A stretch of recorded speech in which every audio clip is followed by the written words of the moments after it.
Google turns 27 today, but behind the clean white homepage we all see every day lies a story most people don't know.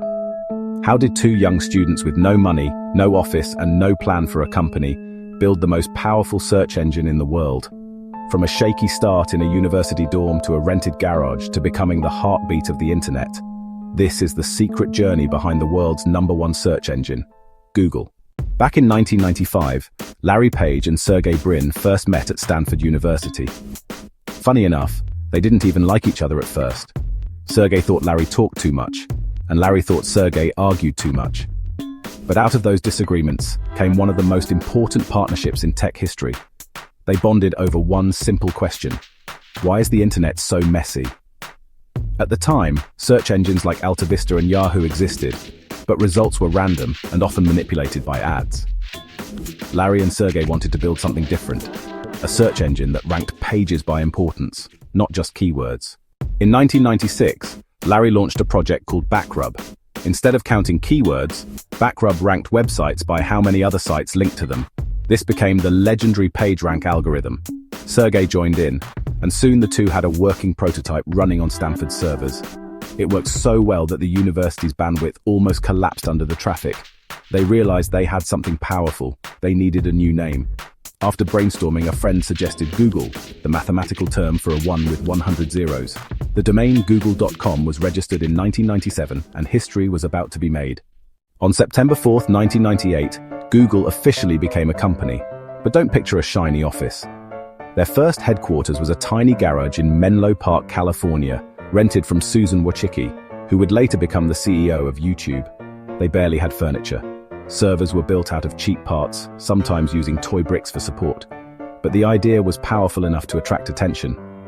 Andy Bechtolsheim, co-founder of Sun Microsystems, gave them a $100,000 check after just a short demo. That check didn't even have a company name on it yet. That's how early it was. Here's where the story gets interesting. Google was incorporated on September 4th, but it doesn't celebrate its birthday on that day.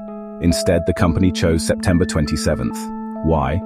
In 2002, Google posted a doodle on September 27th to mark a milestone in its search index. The tradition stuck.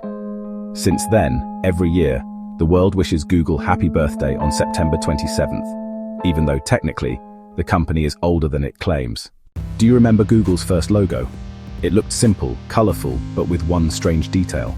The letter L was green, breaking the pattern of primary colors. This was done on purpose, to show that Google didn't follow the rules. And the first doodle, it wasn't for an inventor or a national holiday. It was a playful stick figure added to the logo in 1998, telling users that the founders were out at the Burning Man festival. That single joke became a tradition. Today, doodles celebrate culture, science, and history across the globe. But Google didn't stop at search.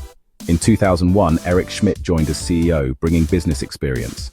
In 2004, Google launched Gmail, shocking users with 1 gigabyte of free storage when rivals offered just 25 megabytes. In 2005, they launched Maps on Earth, changing how we navigate. Then came the boldest move yet. In 2006, Google bought YouTube for $1.65 billion. Many thought it was crazy. But today, YouTube is the second largest search engine in the world, right behind Google itself. Soon after, Google acquired Android, and with that, it entered billions of pockets around the world. Yet, the journey wasn't always smooth. Google faced massive lawsuits over monopoly practices, questions about data privacy, and global debates about its power. Behind the clean homepage lies one of the biggest advertising machines ever built. 80% of Google's revenue still comes from ads. Ads placed on searches, YouTube videos, and websites worldwide. This is the untold side of Google. It's not just a search engine, but the backbone of the online economy. And with projects like DeepMind and AI research, Google is also shaping the future of artificial intelligence. Today, as Google turns 27, it's hard to imagine life without it. We say, Google it, instead of search for it. We rely on Maps to move, Gmail to communicate, YouTube to learn and entertain. But the secret journey behind all of this is not just about code, algorithms, or money. It's about vision. The belief of two students that information should be accessible to everyone, everywhere. From a messy dorm room to a trillion-dollar empire, Google's story is proof that a big idea, mixed with persistence and curiosity, can change the world. So happy 27th birthday, Google. And to you watching, what's your favorite Google product? Can you imagine life without it? Drop your answer in the comments, and don't forget to like, share, and subscribe. The story of the internet is still being written, and Google is right at the center of it.